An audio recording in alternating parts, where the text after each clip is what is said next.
প্রত্যেকটা মৃত্যু আমাদের কাছে হৃদয় বিদারক এখানে যে আসে। আর এটা তো রাষ্ট্র এবং আইনের স্বার্থে করা। এখানে তো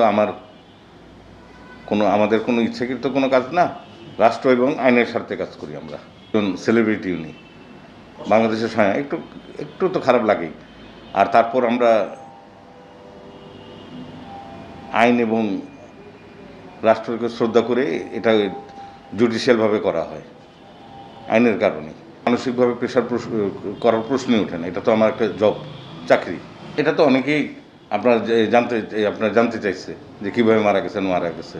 এটা তো আগ্রহ থাকেই সবার।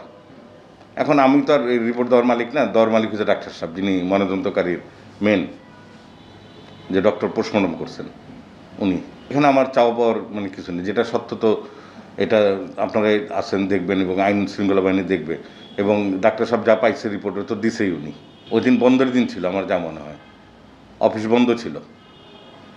ওই দুপুর নাগাদ আমাদের এখানে কাজের চাপ কম ছিল। আমি আমার লোকজন নিয়ে রুম পরিষ্কার করছি, মানে রুমটা গুছিয়ে নিলাম। শনিবার দিন অফিস খোলা, তখন আমি পরিষ্কার করে আমার বাসায় একটু ফোন দিলাম, মানে বাসায় লক করলাম যে বাসার থেকে দুপুরে খাওয়াটা অফিসে পাঠায়ও না, আমি বাসায় এসে খাবো, কাজ নাই। তখনই আপনাদের এক মিডিয়ার এক সাংবাদিক, ওনার নামটা জানি না, খেয়াল নেই আমার, উনি এসে আমাকে বলতেছে, দাদা সালমান শাহ মারা গেছে জানেন নাকি? আমাকে না তো, কী বলেন আপনি? এমনি আমি একটু হতচকিত হয়ে গেছি আর কি। পরে বললো জানেন না? আমাকে না জানি না। আমি বললাম তাহলে ভাই আপনার কাজ করুন, ডেড বডি আসলে তো এখানে এসে পড়তো, আপনি ইমার্জেন্সি মর্গে যে একটু খোঁজ নেন।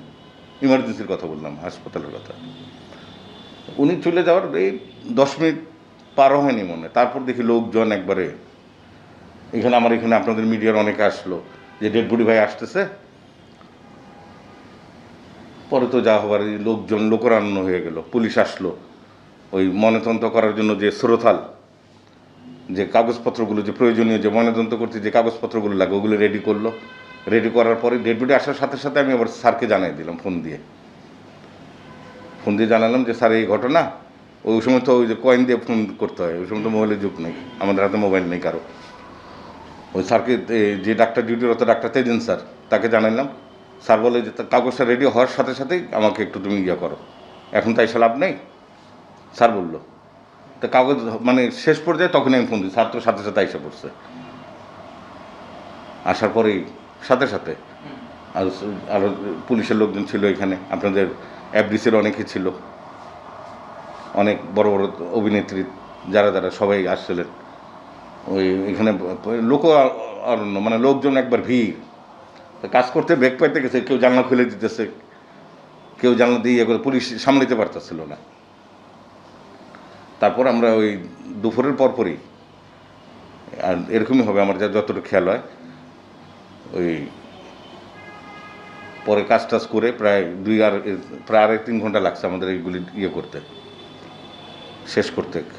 মানে ময়নাতদন্ত কার্যক্রম, সেলাই করা, গুছানো সব করে 2-2.5 ঘন্টা 3 ঘন্টার মতো হবে, এরকমই, এর থেকে কম বা বেশি হবে খেয়াল নেই। করে পুলিশের মাধ্যমে আমরা ওনাদের গার্জিয়ানের কাছে বুঝিয়ে দিচ্ছি লাশ। পুলিশ শ্রোতাল করে যেভাবে দেয় ওটা খেয়াল নেই আমার, পুলিশ শ্রোতাল করে যেভাবে দিচ্ছে ওই অবস্থায় পাইছি আমরা। গলায় যে একটু মনে দাগের মতো ছিল, যতটুকু আমার মনে পড়ে। এটা তো গোপনীয় জিনিস, ময়নাতদন্ত গোপনীয় না, ঠিক না? আর ডাক্তার সাহেব যা পাইছে উনি তো দিছেই। এখন কারো যদি কোনো থাকে তো তার মা যার সন্তান হারাইছে তারও তো একটা বেদনা আছে, স্বাভাবিক। এটা আমার ক্ষেত্রে হলেও হতো, ঠিক না? এখন করেন, দেখেন এখানে না আমার কিছু বলার নেই। এখানে এটা ডাক্তার সাহেব পোস্টমর্টম করছে, আমি ডাক্তার সাহেবের অ্যাসিস্ট্যান্ট হিসাবে কাজ করছি।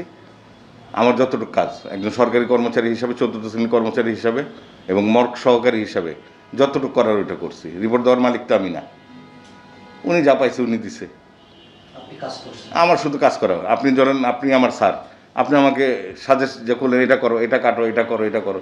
পোস্টমর্টমের যা যা নিয়ম এইভাবেই একবার লিগেলভাবে পালন করা হয়েছে। আমি তো একই কথা, এর আগেও কোর্টে ডাকছিলাম, গেছিলাম আমি। এখানে তো আমার সাক্ষীর কিছু না, আমি তো এখানে নিম্ন শ্রেণীর কর্মচারী, আমার কি এখানে নিয়ম তো যে ডাক্তার সাহেব পোস্টমর্টম করছে উনি সাক্ষী তো দিতেছেন। এখন আমরা তো এখানে ডাক্তারকে সাজেস্ট করা, মানে অ্যাকসেপ্ট করা, মানে উনি মানে সহযোগিতা করা, ডাক্তার সাহেবকে সহযোগিতা। স্যার আমাকে যেভাবে বলছে আমি এভাবে কাজ করছি। এখানে রিপোর্ট দেওয়ার মালিক তার আমি না। ওই ডাক্তার সাহেব এখন কোথায় আছে? উনি তো অবসরে চলে গেছে। এখানে যেটা আমি মানে যেটা সত্য এটা হোক, যেটা সত্য স্যার যা পাইছে তো রিপোর্ট ওই সময় তো আমরা রিপোর্ট দেওয়ার মালিক না, ডাক্তার সাহেব যা পাইছে দিচ্ছে। এখন যদি কারো যদি কোনো ইয়ে থাকে দেখুক, আমাদের তো এখানে কিছু করার নেই। আমার কি করার বলেন? আমি এখানে, আপনি আমার স্যার, আপনি আমাকে বলছেন, আমি কাজ করছি, সেলাই করার মালিক করছি, কাটার মানে যতটুকু করার, পোস্টমর্টম যা করার, যা মানে আমাদের আইনগত দিক দিয়ে যা করার করছি, করার পর ডেড বডি সুন্দরভাবে তার গার্জিয়ানের কাছে বুঝিয়ে দিচ্ছি। কোনো একটা ট্র্যাজেডি হয়, লোকজন এই হয়, আমরা এই মৃত্যু আমরা কেউ কাম্য করি না। ওই যে আমি আবার বললাম, যদি এই আমারও হতে পারে এরকম অস্বাভাবিক মৃত্যু, আমার কেউ আত্মীয় স্বজন হলে খারাপ লাগে। এই মৃত্যু কারোর জন্য আমরা মানে মানে মাথায় রাখি না। আপনার ক্লান্ত লাগে কিনা? আপনি যদি এখন অবসরে আসেন, হ্যাঁ হ্যাঁ, কিন্তু ধরে নেন যে আপনি চাকরির মধ্যে আছেন, না এগুলো শুনে এইসব কাজ তো জটিল কাজ, ক্লান্ত তো থাকতেই হয়, কিন্তু আইন, চাকরি, পেশাগত দায়িত্ব পালন করা। করোনা মহামারীর মধ্যে তো 24 ঘন্টা কাজ করছি আমরা, করোনার বডিও আসছে, এখানে কাজ করতে হয়েছে, আমাদেরই করতে হয়েছে। ধরেন মার্ডার হয়েছে, ওই রুগীর করোনা হয়ে গেছে, করোনা সিমটম, ওটার তো রিস্ক নিয়ে আমরা কাজ করছি, তা আল্লাহ তো ভালোই রাখছে।